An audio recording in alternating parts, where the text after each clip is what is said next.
Assalamualaikum warahmatullahi wabarakatuh.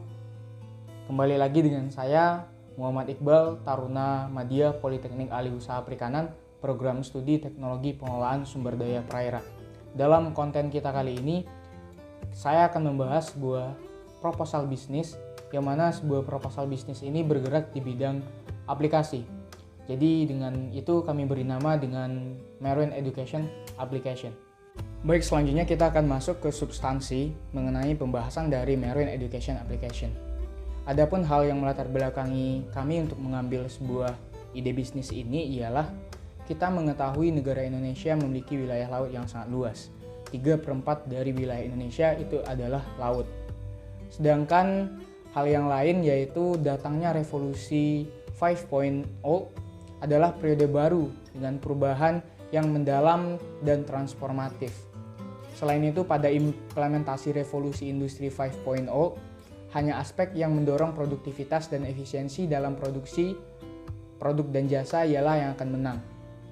Dan menyikapi hal itu, Marine Education Application hadir menjadi salah satu forum bagi seluruh kalangan, khususnya bagi pelajar maupun mahasiswa untuk berkolaborasi dan saling bertukar pikiran satu sama lain, sehingga dapat mencetak sumber daya manusia yang berkualitas dan mampu bersaing di masa yang akan datang. Baik, selanjutnya kita masuk ke jadwal kegiatan. Adapun beberapa rancangan dari kami menargetkan 1 tahun aplikasi ini selesai, yang mana diawali persiapan, yang kedua diawali dengan pembuatan proposal, selanjutnya proses administrasi, selanjutnya ada proses pembuatan aplikasi, yang setelah itu ada monitoring dan pemasaran, dan diakhiri dengan pembuatan laporan akhir. Baik, selanjutnya kita akan masuk kepada struktur organisasi dari sebuah bisnis kami. Yang pertama ada CEO, Chief Executive Officer. Secara umum peran seorang CEO adalah mencakup beberapa hal, seperti merancang visi dan misi dari sebuah perusahaan. Yang kedua ada COO, Chief Operating Officer, yang mana mengatur perusahaan sebagai penghubung antara karyawan dan CEO, dan juga mengatur bisnis inti. Selain itu ada CTO, Chief Technology Officer. Tanggung jawab CTO meliputi melihat pengembangan produk, memahami dan mengadopsi perkembangan teknologi, dan mengelola pengembangan produk. Selanjutnya ada CFO, Chief Financial Officer. Membentuk strategi penggalangan dana, membuat keputusan yang berhubungan dengan sumber daya manusia, seperti merekrut, memecat, menggaji, keuntungan, dan akuisisi. Baik, selanjutnya ada CMO, Chief Marketing Officer, yang bertanggung jawab mengenai mengembangkan strategi pemasaran, melaksanakan riset pasar, menjaga citra perusahaan, dan membuat kampanye humas. Terakhir ada WP Penjualan atau Wakil Presiden Penjualan, yang mengembangkan strategi pemasaran dengan CMO, memahami kebutuhan konsumen, dan mengembangkan nilai tambah dari sebuah produk kita. Adapun dalam hal pembagian tugas ini, CEO saya sendiri Muhammad Iqbal, COO ada Asria Pawitra, CTO ada Muhammad Kunaini Adnan dan Hendra Pandey Hutagalung, WP ada Baby Sabrina, CFO ada Rizky Ramadhani dan Tiara Putri, dan CMO ada Wahyu Nurul. Selanjutnya kita masuk ke proses produksi dari sebuah aplikasi kami ini. Dengan memulai aplikasi ini, kami tentunya merancang sistem dari aplikasi. Setelah perancangan, setelah itu pembuatan, setelah pembuatan kita akan mentesting. Setelah mentesting, kita akan maintenance. Kita akan coba para konsumen untuk menggunakan apa yang harus kita perbaiki dari saran-saran dari konsumen, itu yang akan kita perbaiki untuk ke depan. Dan tahap terakhir yaitu selesai. Next, kita akan membahas segmentasi konsumen. Ada beberapa indikator, ada beberapa analisa yang kami lakukan mengenai komponen segmentasi. Yang pertama ada demografi. Dengan subkomponen segmentasi, dengan usia, kami menargetkan pemakaian aplikasi kami ini dengan rentangan 15 hingga 72 tahun. Jenis kelamin laki-laki dan perempuan, dengan kelas sosial, segala kelas sosial, dengan pekerjaan, segala jenis pekerjaan.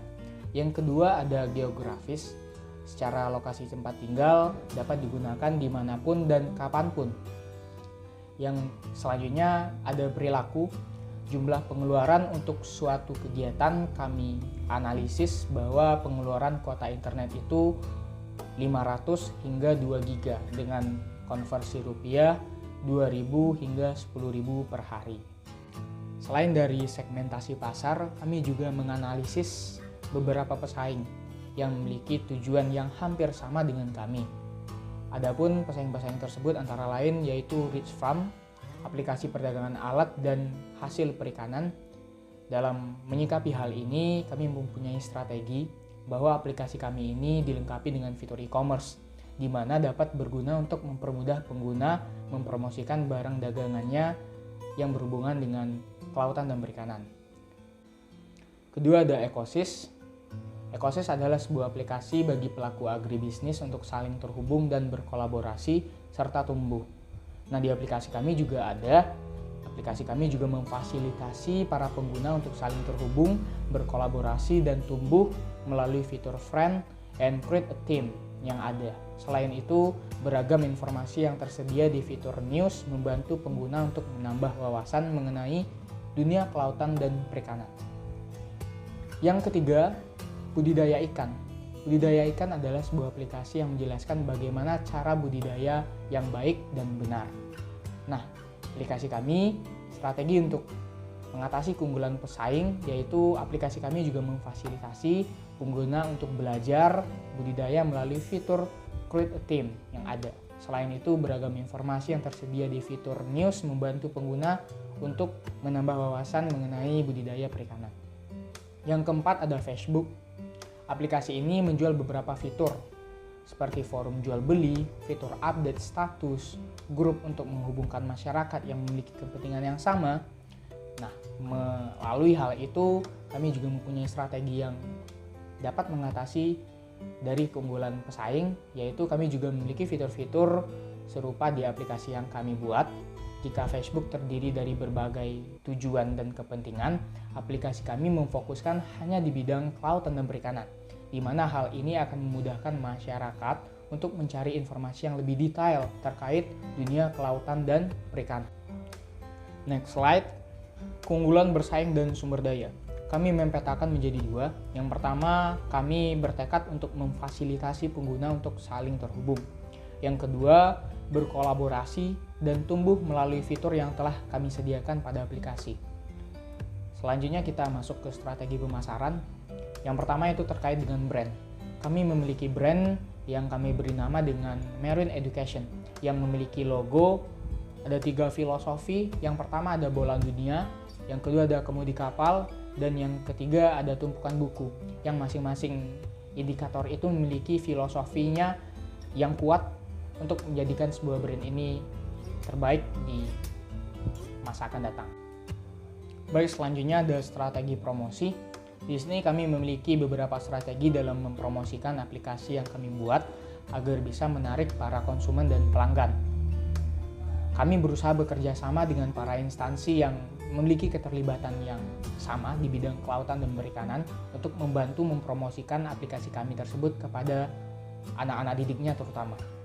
Mempromosikan aplikasi kami secara rutin dengan mengunggah di media sosial seperti Instagram, Facebook, Twitter, membuat website, blog, membuat video promosi melalui YouTube, dan membuat spanduk dan brosur yang menarik. Adapun promosi dengan cara dari teman ke teman juga kami lakukan. Di samping mempromosikan aplikasi yang kami buat, kami juga dapat menjelaskan hal-hal yang menarik dari sebuah aplikasi kami untuk mempertahankan pelanggan atau konsumen kami yang akan memakai. Baik, selanjutnya kita masuk dengan strategi harga. Sehubung dengan strategi harga, kami membuat aplikasi Marine Education ini dengan sistem penggratisan tanpa dikenai biaya bagi pengguna dan pemakai dari aplikasi kami ini. Lalu timbul pertanyaan, bagaimana bisa mendapatkan keuntungan jika aplikasi kami digratiskan bagi semua pengguna? Tentunya kami akan memasukkan iklan ke dalam aplikasi kami ini dan website kami agar kami bisa mendapatkan keuntungan. Kami bisa bekerja sama dengan Google AdSense dan Google AdMob untuk memasukkan layanan iklan ke dalam aplikasi kami ini. Sehingga aplikasi kami ini terus mendapat keuntungan dan perusahaan terus akan tetap dapat berjalan. Baik, yang terakhir ada strategi distribusi. Selain kami juga mengandalkan instansi-instansi terkait untuk mempromosikan kehadiran sebuah aplikasi kami ini, kami juga akan memasukkan aplikasi kami ini ke dalam Play Store dan App Store. Next slide, kita akan membahas SWOT analysis. Yang pertama ada strengths. Kelebihan dari aplikasi kami yaitu menggunakan sistem running, jadi setiap hari diupdate. Selain itu, ciri khas dari aplikasi kami menjadi penghubung antara mahasiswa kelautan dan perikanan seluruh Indonesia melalui satu jendela aplikasi. Yang kedua ada weakness. Kelemahan dari bisnis kami dikarenakan berbasis aplikasi, maka ada kemungkinan untuk mengalami fluktuasi jaringan. Yang ketiga ada opportunities. Karena belum ada yang menyerupai aplikasi kami ini, sehingga kami bisa menguasai segmentasi pasar. Yang terakhir ada threats, pesaing dan target konsumen. Kedua hal ini menjadi hambatan bagi kami karena ke depan pasti akan ada aplikasi yang sama. Selain itu, citra dan keberadaan aplikasi kami ini sehingga diketahui khalayak banyak menjadi sebuah tantangan yang berat dan tantangan tersulit tersendiri bagi kami. Baik, di next slide kita akan membahas bisnis model Canvas BMC yang ada terdiri dari 9 elemen BMC. Yang pertama customer segment. Customer segment itu sendiri target konsumen dari kita, yang mana yang pertama pelajar atau mahasiswa kelautan dan perikanan, yang kedua masyarakat umum. Selanjutnya ada customer relationship, hubungan dari konsumen itu ada di platform media sosial, melalui forum aplikasi, dan melalui update informasi minimal 1 post per hari. Setelah itu ada channels, bagaimana kami mempromosikan aplikasi kami ini. Yang pertama ada website, yang kedua ada media sosial, dan yang ketiga mobile. Selanjutnya ada value proposition, yang menjadi nilai kelebihan dari sebuah aplikasi kami ini. Yang pertama menjadi wadah informasi tentang kelautan dan perikanan. Yang kedua, meningkatkan kualitas sumber daya manusia di bidang kelautan dan perikanan. Yang ketiga, mudah digunakan karena berbentuk aplikasi.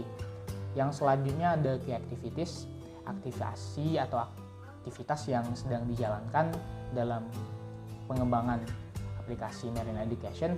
Yang pertama yaitu memperbarui informasi aplikasi. Yang kedua menjadi forum diskusi. Yang ketiga melakukan inovasi sehingga menciptakan hal baru. Yang selanjutnya ada key resources, yang mana sumber daya yang kami miliki. Yang pertama sumber daya manusia yang kompeten, yang kedua berbasis pada teknologi, yang ketiga semangat muda untuk mengembangkan bisnis. Selanjutnya ada key partners yang menjadi mitra kerjasama kami. Yang pertama yaitu semua kalangan, khususnya pelajar atau mahasiswa kelautan dan perikanan. Yang kedua dinas kelautan dan perikanan. Yang ketiga ada pemerintah daerah. Selanjutnya ada cost structure, struktur biaya dari sebuah aplikasi kami ini yang terdiri dari pertama internet, yang kedua operational PC dan laptop, yang ketiga ada website hosting dan domain, yang keempat ada iklan secara keseluruhan, yang terakhir ada revenue streams, sumber pendapatan kami. Yang pertama yaitu donasi dari pengguna aplikasi kami, yang kedua ada sponsorship dan mitra kerjasama. Baik, selanjutnya kita masuk ke strategi keuangan. Adapun kebijakan modal, kami analisis dan kami akumulasi, itu kami membutuhkan sekitar lebih kurang 20.500.000. Sedangkan sumber pendanaan dan modal berasal dari tim itu sekitar 30 juta. Dengan rincian keuangan dapat kami sebutkan yang pertama laba rugi, total beban 6.500.000, laba bersih operasional yang kami dapatkan 29.500.000. Selanjutnya ada arus kas, aktivitas operasional 29.500.000, aktivitas investasi ada sekitar 6 juta. Dengan neraca aktiva 23.300.000, equity 6.500.000 dan prive 23.500.000. Titik impas dan pengembalian investasi BEP 2.176 unit dan ROI 157.143 unit. Demikian dengan penjelasan strategi keuangan. Untuk lebih rinci dan lebih lengkapnya ada di proposal. Selanjutnya kita akan membahas sebuah prototipe aplikasi yang kami rancang. Ini ada beberapa tampilan prototipe yang kami tampilkan di PowerPoint ini. Yang pertama tampilan login, yang kedua ada tampilan home, dan yang ketiga ada tampilan news, dan yang keempat ada tampilan e-commerce. Baik, itulah beberapa prototipe aplikasi yang dapat kami tampilkan di PowerPoint kami. Baik, sekian yang dapat kami sampaikan mengenai penjelasan dari proposal bisnis yang kami angkat, yaitu Marine Education Application. Harapan ke depan, semoga ada yang dapat membantu kami untuk merealisasikan sebuah gagasan baik ini untuk kepentingan kemajuan sumber daya manusia, kelautan dan perikanan yang cakap dan tangguh. Saya Muhammad Iqbal, Taruna Madya Politeknik Ahli Usaha Perikanan, Program Studi Teknologi Pengolahan Sumber Daya Perairan, pamit undur diri. Terima kasih atas segala perhatian, mohon maaf atas segala kekurangan. Salam sehat. Wassalamualaikum warahmatullahi wabarakatuh.